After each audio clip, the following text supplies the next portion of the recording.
Résistance à la barbarie fasciste. Résistance à la barbarie des nationalistes. Résistance à la barbarie de la Résistance à la barbarie du conflit. Rwanda. Algérie.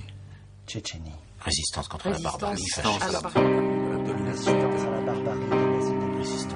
Résistance à la barbarie. Résistance à la Résistance à la barbarie des médias de la Résistance à la barbarie du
Appris la mort de Lucien.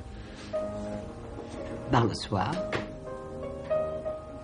que j'ai lu le dimanche, alors qu'il paraît qu'il n'a été fusillé que le lundi. Il y avait la liste de ceux qui avaient été fusillés. Il n'y avait pas d'autre possibilité que de combattre l'occupant, premièrement, et surtout l'occupant fasciste avec une idéologie qui était pour nous dramatique. Non seulement la persécution des Juifs, mais aussi la persécution que ces Chinois, des malades mentaux, des homosexuels, de tous ceux qui ne partageaient pas l'idéologie criminelle pour nous de Hitler.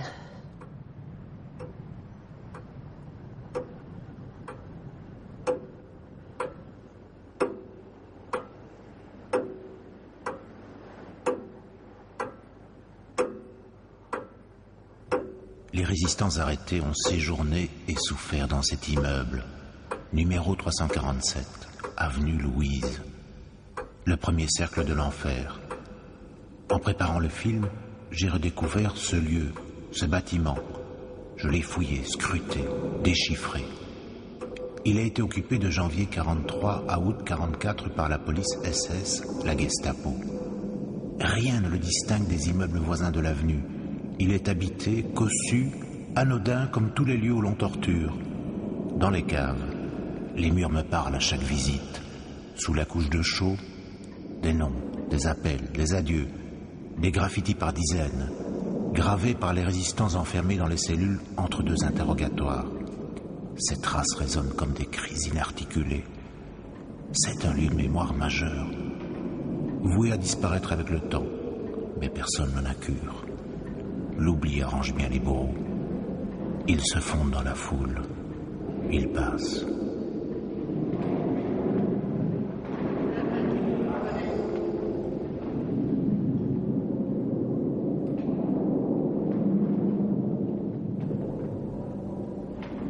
Garde la tête haute.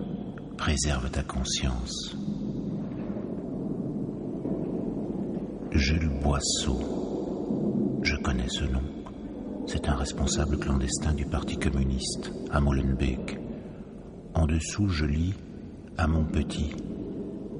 Puis un nom illisible. Interrogé les 21 et 22 août 44. Jules Boisseau ne revient pas de déportation. Il périt dans le naufrage d'un cargo chargé de détenus le 1er mai 45, dans la baie de Lübeck.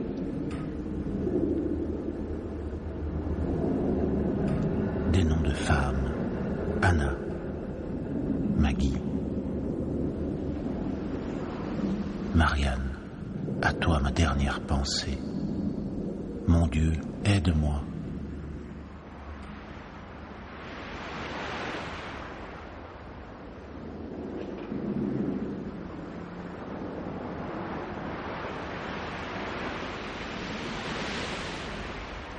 Lucien, 19 octobre 43, instruction. Mais il ne s'agit pas de Lucien Orfinger.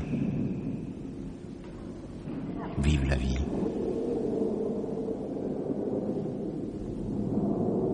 Debout les damnés de la terre, debout les forçats de la faim. Le refrain de l'Internationale par un militant communiste.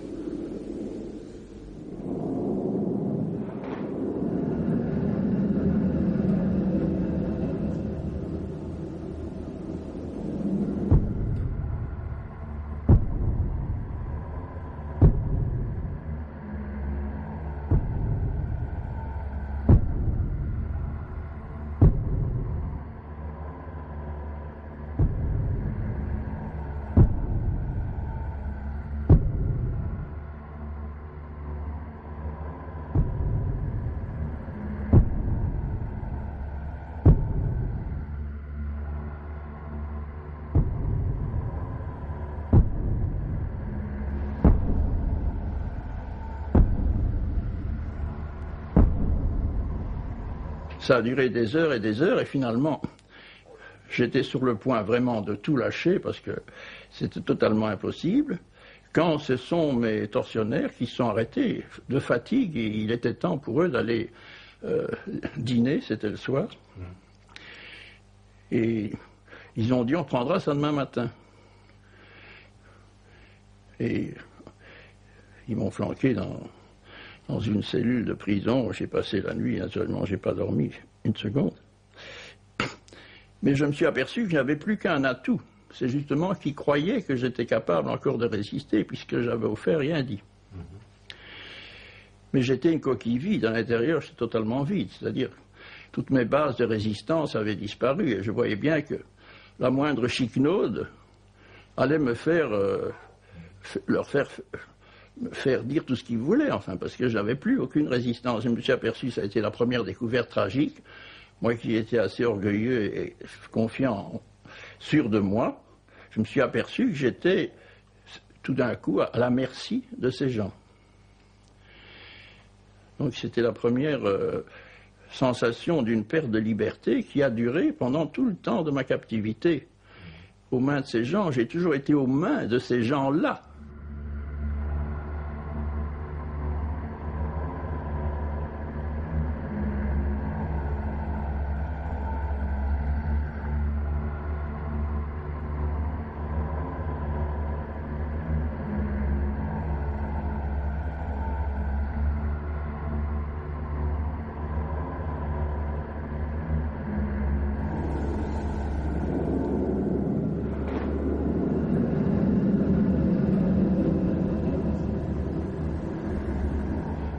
Mais je m'insurge avec indignation contre les gens qui disent que j'ai donné des renseignements.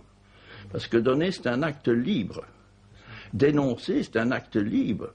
La délation, c'est un acte libre. Je n'ai jamais été libre. J'ai été tout le temps sous la contrainte, j'ose dire absolue, la hantise totale de ce qui recommence, ce qui m'avait fait. Et j'avais vu que c'était impossible de résister. Donc voilà. En fait, je ne peux pas dire que... Bon, voilà la question. Est-ce que j'ai bien ou est-ce que j'ai mal fait?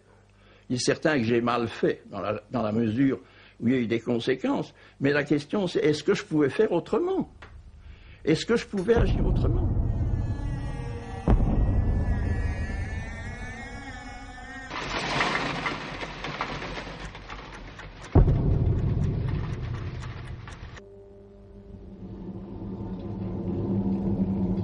Parmi les partisans dénoncés et entraînés dans les catacombes de l'avenue Louise, tous n'ont pas parlé.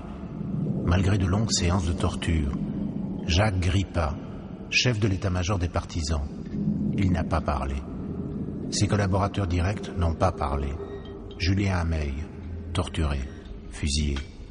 Bruno Weingast, communiste autrichien en exil, ancien des brigades d'Espagne, torturé, fusillé.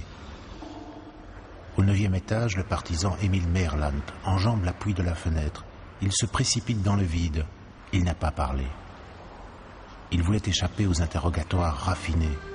Ce 1er avril 1944.